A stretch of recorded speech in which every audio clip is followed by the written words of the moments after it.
આપણી વચ્ચે સૌ શહીદ પરિવાર ઉપસ્થિત છે, એ શહીદ પરિવારોનું પણ હું હાર્દિક સ્વાગત. પ્રિય નેતા આદરણીય વડાપ્રધાન શ્રી નરેન્દ્રભાઈ મોદીજીના આહવાનને સાર્થક કરવા સરદાર એટ ધ 150 હેઠળ યુનિટી માર્ચ થકી અખંડ ભારતના શિલ્પી અને મહાન રાષ્ટ્ર પુરુષ શ્રી સરદાર વલ્લભભાઈ પટેલજીને સાચી શ્રદ્ધાંજલિ આપવામાં આવી રહી છે.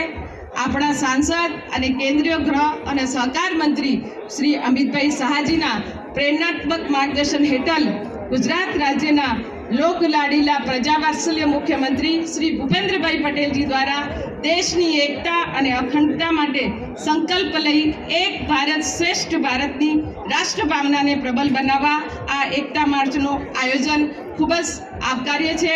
આવો આપણે સૌએ આપણા લોખંડી મહાપુરુષ સરદાર વલ્લભભાઈ પટેલજીના વારસાનો ઉત્સવ ઉજવીએ, તેમજ તેમના જીવન મૂલ્યો, વ્યક્તિત્વ અને કાર્યોને જાણવા અને સમજવા આયોજિત આજની યુનિટી માર્ચને સફળ બનાવી દેશભક્તિની એક રાષ્ટ્ર શ્રેષ્ઠ આત્મનિર્ભર ભારતની ભાવનાને પ્રેરણાબળ આપીએ તેવી અભ્યર્થના સાથે આપ સૌનું ફરી એક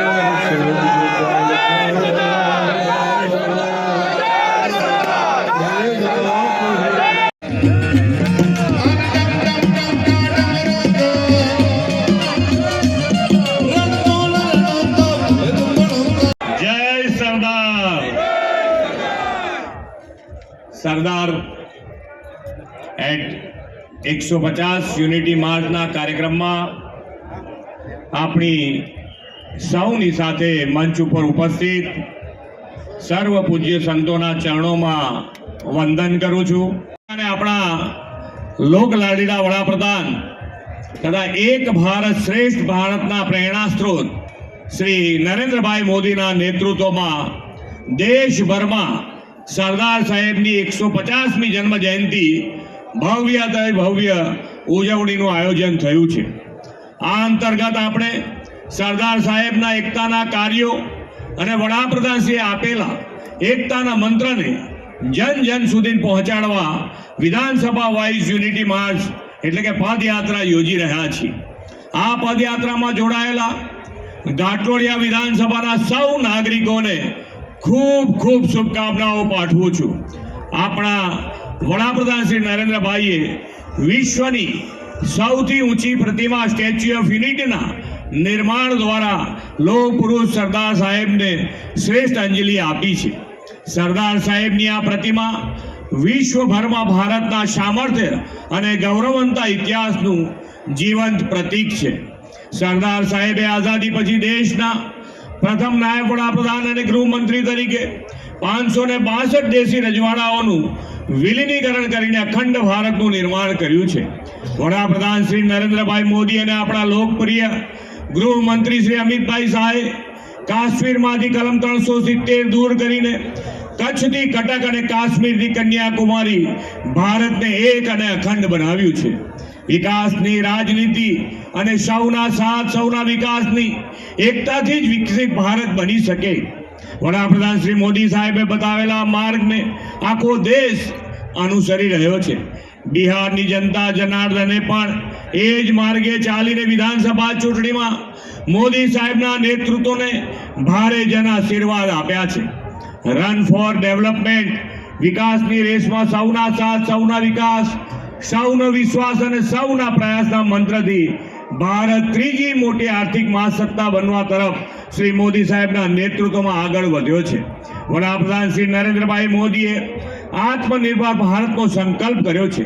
આ માટે આપણે સૌએ એક થઈને સ્વદેશીનો મંત્ર અપનાવવાનો છે. સ્વદેશીને જીવનનો હિસ્સો બનાવીને અને વોકલ ફોર લોકલને વેગ આપીએ.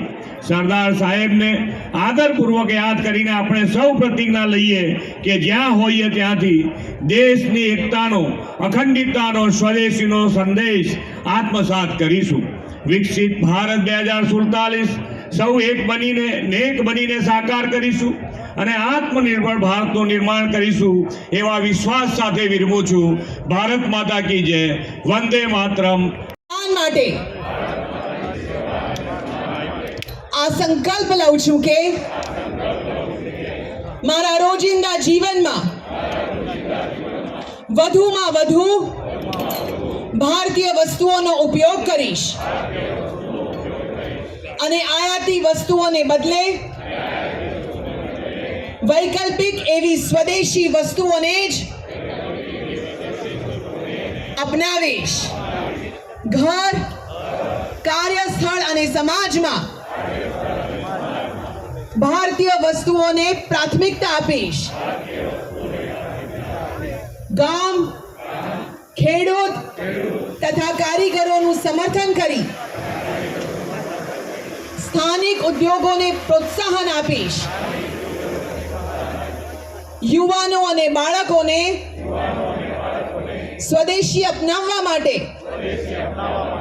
પ્રેરણા આપીને નવી પેઢી સુધી તેનું મહત્વ પહોંચાડવા પ્રયાસરત રહીશ. પારિવારિક અને સામાજિક જીવનમાં ભારતીય ભાષાઓનો પ્રયોગ કરીશ. પર્યાવરણ પ્રત્યે સજાગ રહીને સ્વદેશી અને પ્રકૃતિને અનુકૂળ તેવા ઉત્પાદનોનો ઉપયોગ કરીશ અને દેશના પર્યટન સ્થળોને પ્રાથમિકતા આપીશ. ભારત માતા કી, ભારત માતા કી જય. સરદાર, જય સરદાર, જય સરદાર. સૌએ ઉત્સાહભેર આ યાત્રામાં જોડાવાનું છે અને એકતાનો સંકલ્પ હંમેશા માટે આપણા હૃદયમાં જીવંત રાખવાનો છે.